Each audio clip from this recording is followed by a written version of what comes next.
Coming up on this episode of NPS Now, the ground is broken for a new Campostella school. Dr. King delivered his State of the School address, and a special storyteller entertained students at the new Slover Library. All that and more next on NPS Now.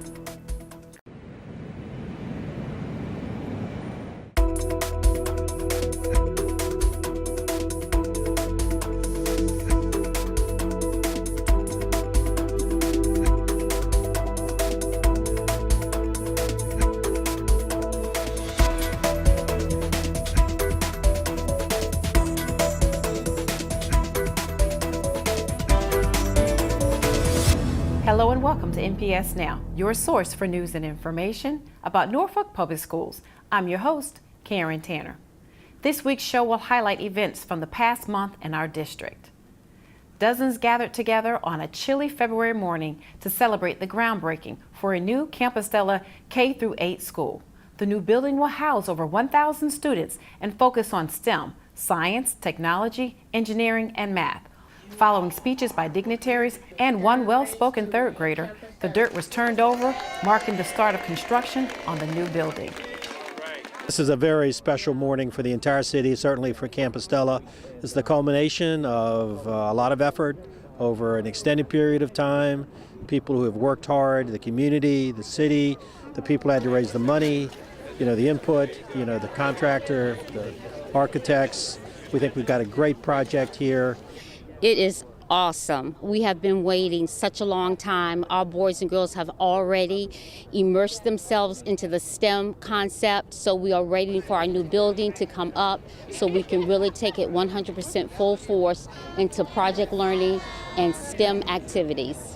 This is historical, and it's groundbreaking in more than one way because it's the start of 5 new schools, and we're just starting out here at Campostella, and it's symbolic of what's going to happen in education in this city as we continue to grow. So it is groundbreaking in a lot of ways. The community came out in force to hear Dr. King deliver his annual State of the Schools address. Amanda Verrata has the story. Norfolk Public Schools Superintendent Dr. Samuel King delivered his State of the Schools address during the Community Exchange Breakfast sponsored by the Norfolk Education Foundation. The capacity crowd included city and business leaders, community members, parents, and NPS staff. Dr. King's message focused on our school strengths and made it clear that the division is moving in the right direction.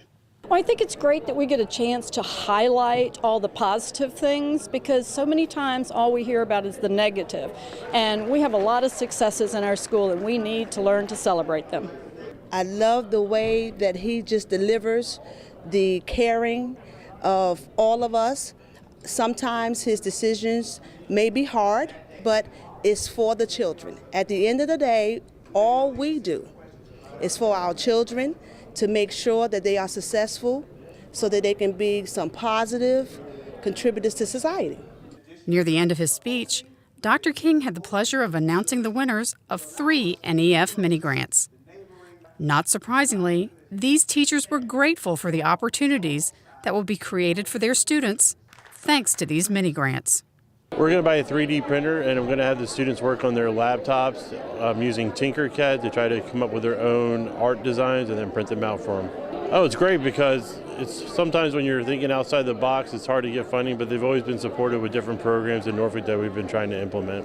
I'm really excited for the kids. They've been so dedicated to this project. In fact, their enthusiasm is what's propelled me to make things happen for them. We had this great abandoned space and they dug it out and revitalized it and planted things and then ate the things that they grew, and so we wanted to expand it through the whole school. Feels really good. This is 2 years in a row now that I've gotten a check from them, from the Norfolk Education Foundation. It's really helped us. Last year we went to international competition on this check. This check this year is to help the boys, to give them the ability to buy more equipment. Every teacher who wants to help develop girls or students, period, want to do something special, needs to put in for this. The Azalea Gardens Rockets recently launched their 2nd annual STEM night. Students and their parents enjoyed a night of activities and presentations that focus on science, technology, engineering, and math. Well, tonight we're having our annual STEM Club night, where our parents and students and teachers all come together to have STEM challenges, and they all gather around STEM stations so that they can find out more about science, technology, engineering, and math. We have stations that give them all kinds of ideas on how they can build bridges, how they can make plants grow, and anything that has to do with science and technology. We have other people that have come in, like the Access Challenge folks are here to talk about college and opportunities there. We have someone here from North Star, and we have someone here about nutrition. One thing we know is that when parents are more involved in what their children are doing during the school day and in school period and with their education, that the better the education is and the better their students do in school. It doesn't mean that the parents have to be in the classrooms during the day. It only means that the parents need to be involved. Juniors and seniors at Granby High School were offered a wealth of information and opportunities during their annual Career Day in February. Nearly 20 representatives from groups including Newport News Shipbuilding, ATI, and ITT Tech spoke with students about a variety of career choices and even accepted job applications on site. It's important because a lot of times kids don't really understand all of the resources that are available to them. Some of them don't have a game plan. You know, we have a number of students that are going to be going off to college, but then we also have a number of students that quite frankly don't know what they're going to do once they graduate. So it's just to give them options and start thinking about what you want to do with your future. It's great. I love it. Love the interaction between the colleges and the students and everything. It's great. It gives you one-on-one rather than being in a group session or going on a campus tour and you having to ask other people because you can't hear them. I think it's great because most people can't leave the school. They're busy, so it's great for them to have it here, and then we can all try to hire into the jobs and apply. It helped me because I can talk to the person more, and then I can look at more opportunities for myself. Over 200 students from Ghent School and Larchmont and Ingleside Elementary Schools got a chance to hear from nationally known storyteller Charlotte Blake Austin, thanks to the Virginia Arts Festival and the Slover Foundation. Ms. Blake Austin entertained the students with several stories and encouraged them to participate actively through singing.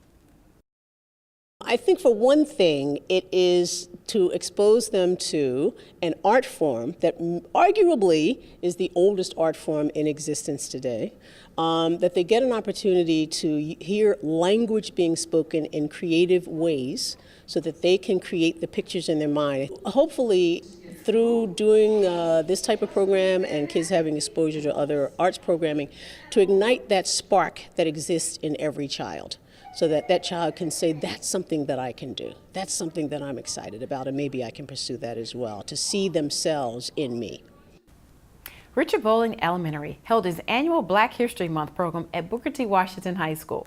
This year's theme, which was featured in a social media format, was #MyBlackIsBeautiful.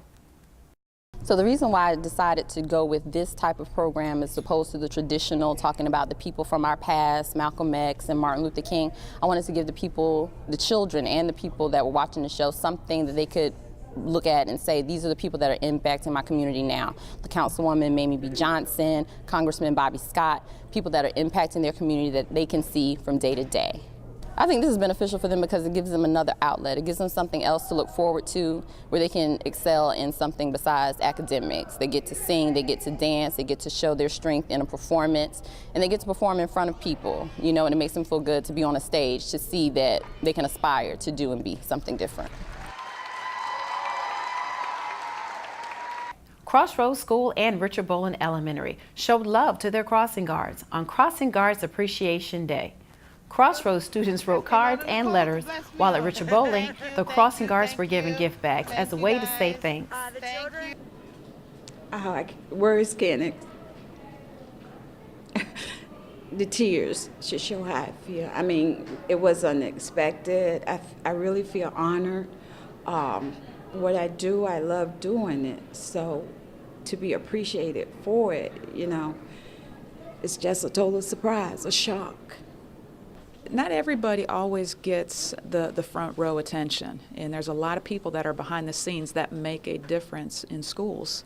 And our crossing guards are there every single day to keep our kids safe and allow them to get to school. I never thought that I would be a cross guard, from being a social worker to a cross guard, but I'm loving every minute of it. The bad weather too, but most the kids, the babies, when they come and say, hey, there's our cross guard, you know, and then when you think nobody really take your job very seriously, today proved it. With the teachers, the kids, Ms. Power, the rest of the staff honoring us as to what we do. The School Board of the City of Norfolk will hold a work session on Wednesday, March 11th at 1 p.m. on the 12th floor of the School Administration Building. The session will be aired live on Channel 47 and the NPS website. The date and time are subject to change. If you have any great story ideas or events happening at your school, please be sure to contact us at npsnews@npsk12.com. Coming up next, NPS Sports. Stay tuned.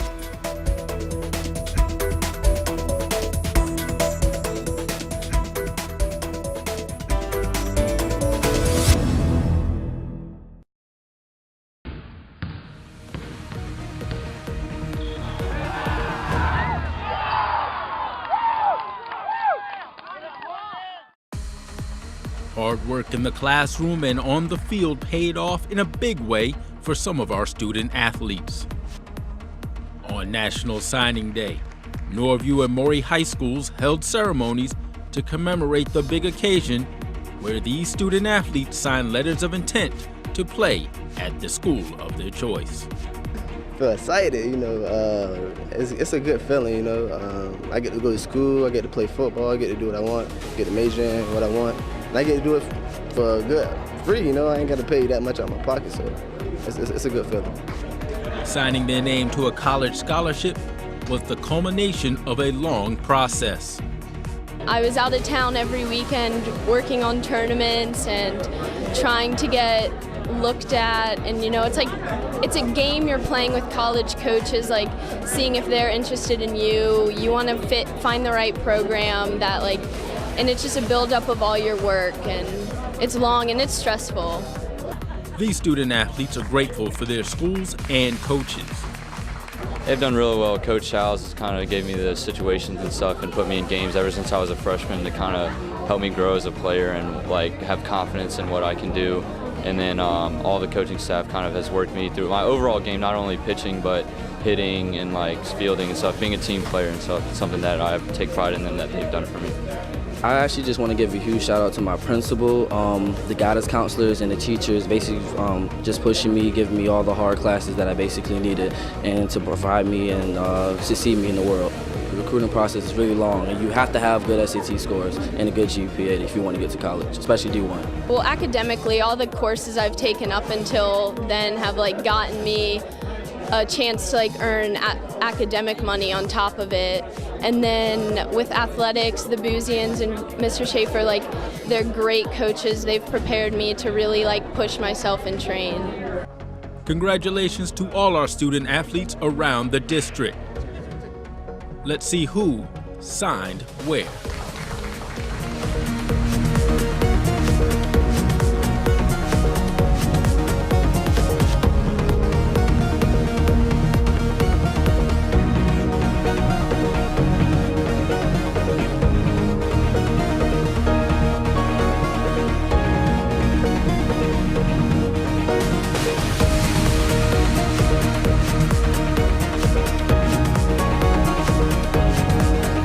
Welcome back to NPS Now. I'm Steve Setmiller, Senior Coordinator of Athletics. Today we have Delton Cotton, head football coach at Norview High School, and his star quarterback, all-state quarterback, E.J. Faison. Welcome. Thank you. All right. Guys, a successful season. One, congratulations.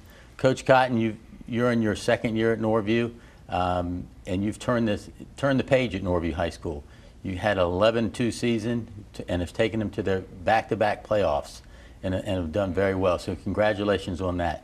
Thank you. EJ, a lot of things have happened for you for 3 years. You've been that starting quarterback. Sure. But through that process, the end result is where you wanted to go. And that's what we want to talk about today is is scholarships, student athletes, and you're a great role model for that. So talk a little bit about your season, but also the process, and tell us where you're going in the future.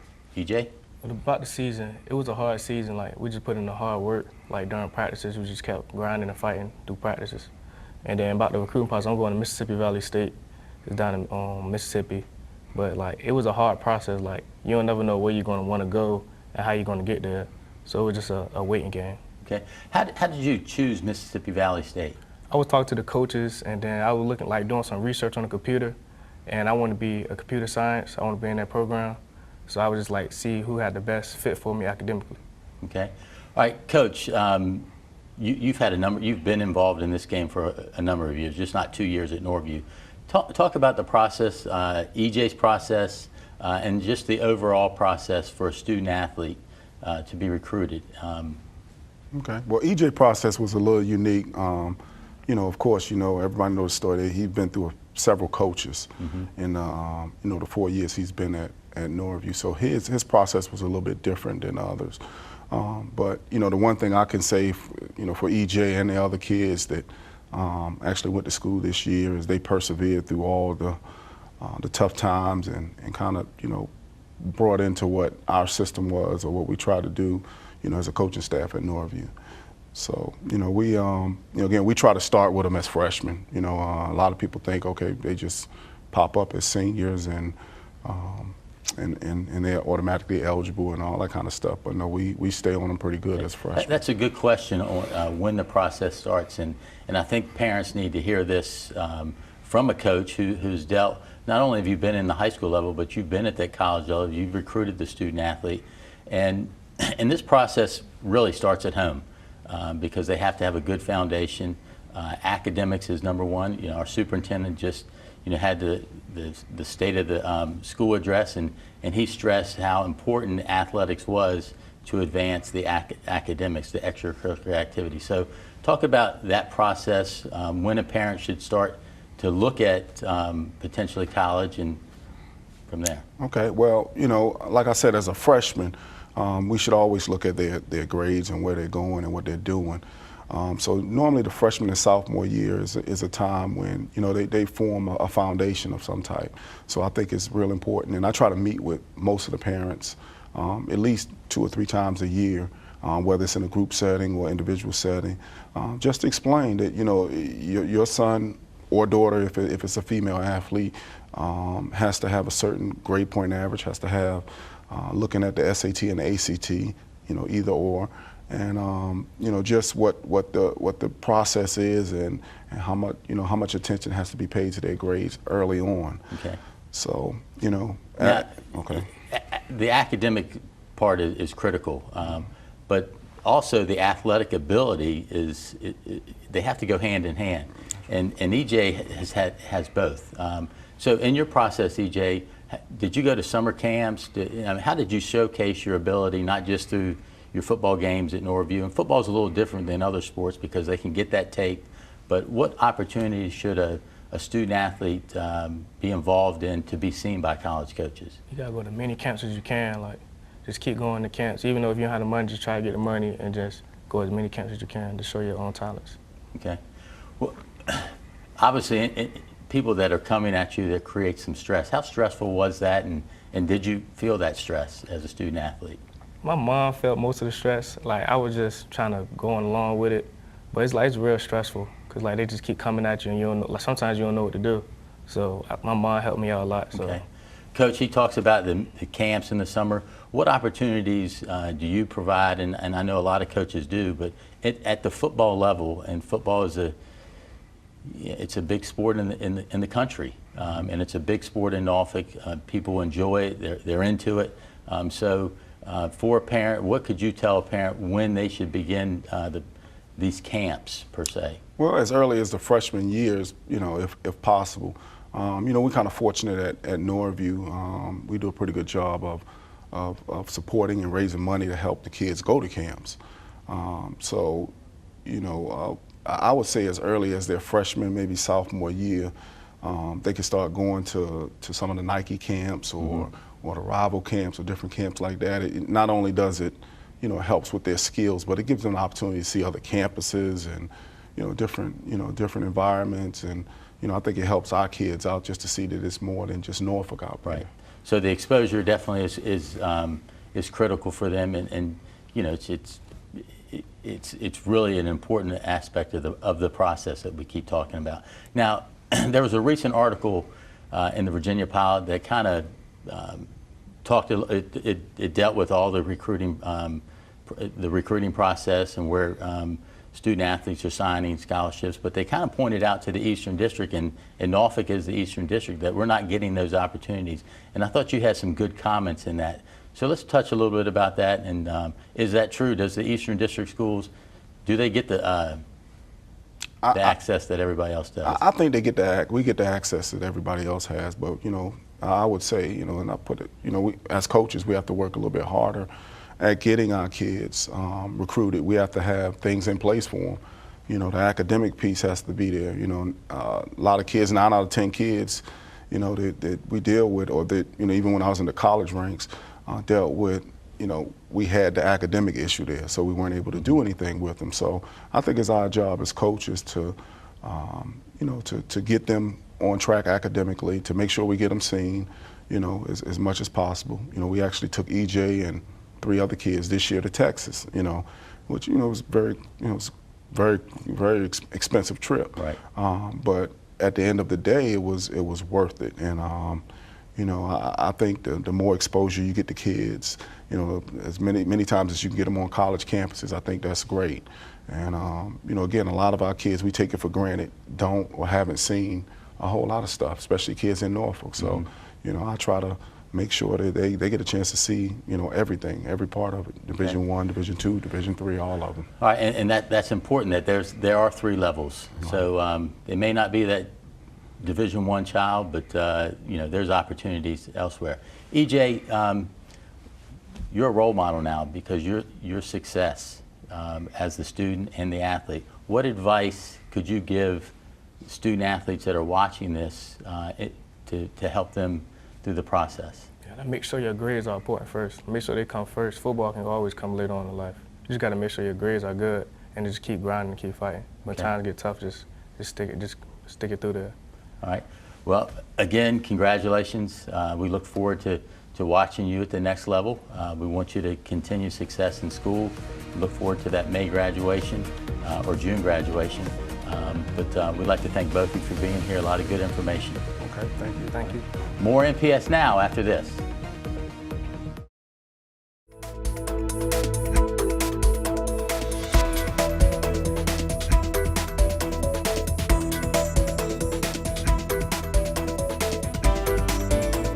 Welcome back to NPS Now. With me now is Quanah Jefferson, Public Relations Specialist 2 with the City of Norfolk. Thank you, Quanah, for joining me on NPS Now. Thank you for having me. I've had you before, sometime last year, around the same time last year, and you have a unique program called the Green Reader Program. Tell me about that program. Well, the Green Reader Program was started in 2001 as a result of a need to inform elementary students about the environmental opportunities and environmental stewardship throughout Norfolk. So it's kind of like a recycling effort. You're trying to get them to think about recycling and other ways to do things? Absolutely. So we started with recycling, and of course it has evolved over the course of the years. So now the program includes litter prevention and waste disposal, and it's really a fun and easy way to get kids engaged. I was trying to ticker in my mind just then when I was asking that what all it encompassed, the recycling and other things. What grade levels are you looking at to heighten their information and interest in this program? Well, this year we're looking at K through 3. We have developed those grades because they have the Virginia SOL testing, and so we are really working with NPS as well as Norfolk Public Libraries to ensure that we meet those standards and meet the requirements of the different grade levels. So how will this program work? When does it start and when does it end, and how does it work? Well, the program starts March 1st and goes all the way through March 31st, and we recruit volunteers to come into the schools, and they read elementary predetermined books, to the kids, and it's takes about 30 minutes, and it's really engaging. After the book is read, the kids actually talk with the reader.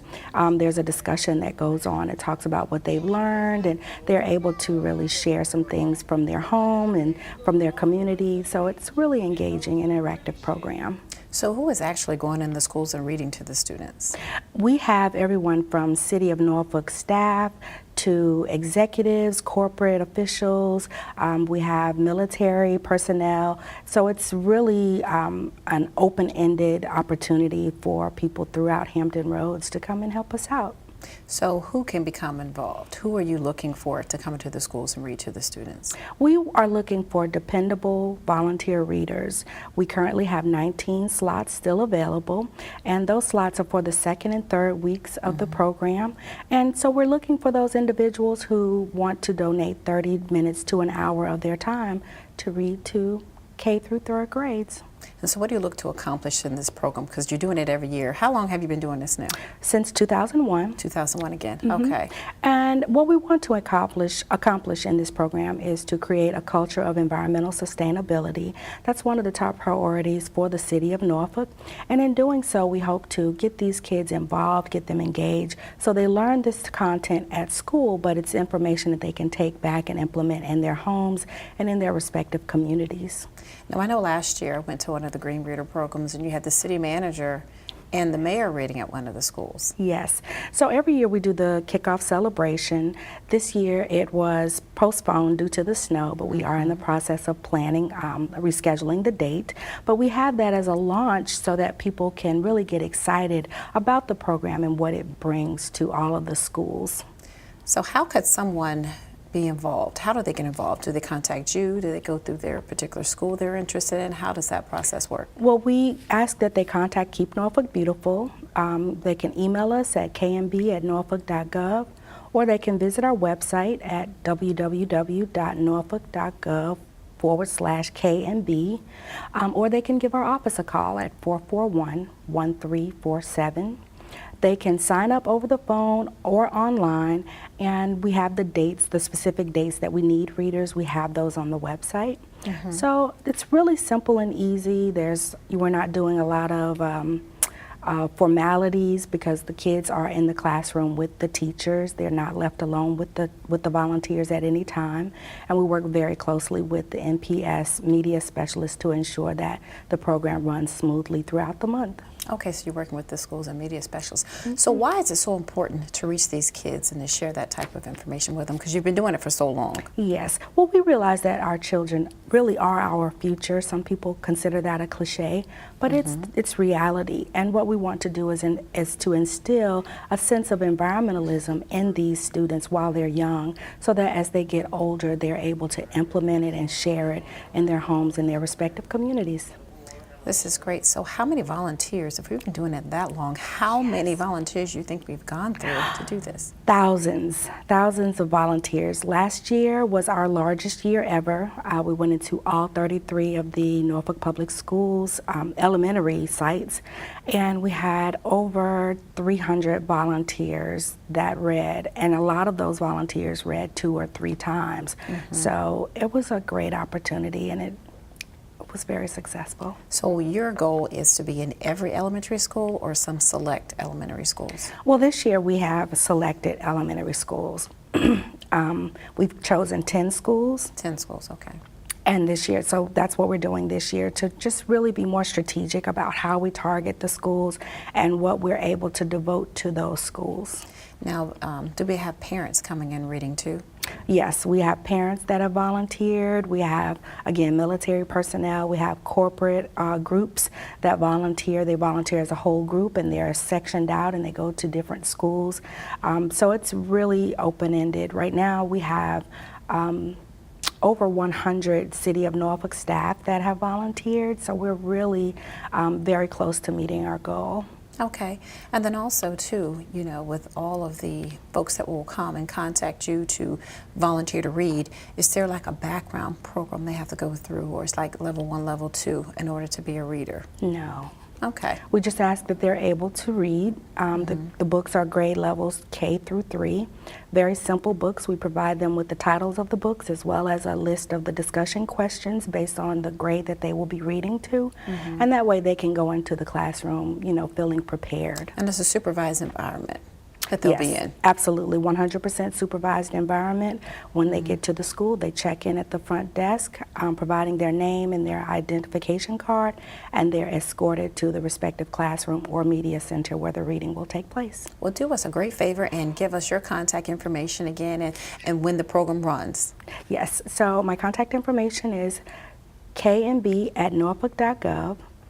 They can also reach us at www.norfolk.gov/KNB, or they can call us at 441-1347. And the program runs March 1st through 31st. And when we have the kickoff event, we'll definitely publicize that for you again due to the snow. Yes. Well, thank you for joining us on the show today. Thank you so much we for look having forward to me. being a part of the Green Reader program. Thank you. Thank you. And we want to thank you for watching NPS Now. It airs weekly on WNPS, Channel 47, or you can view us online at www.npsk12.com. Again, we want to thank you for watching NPS Now.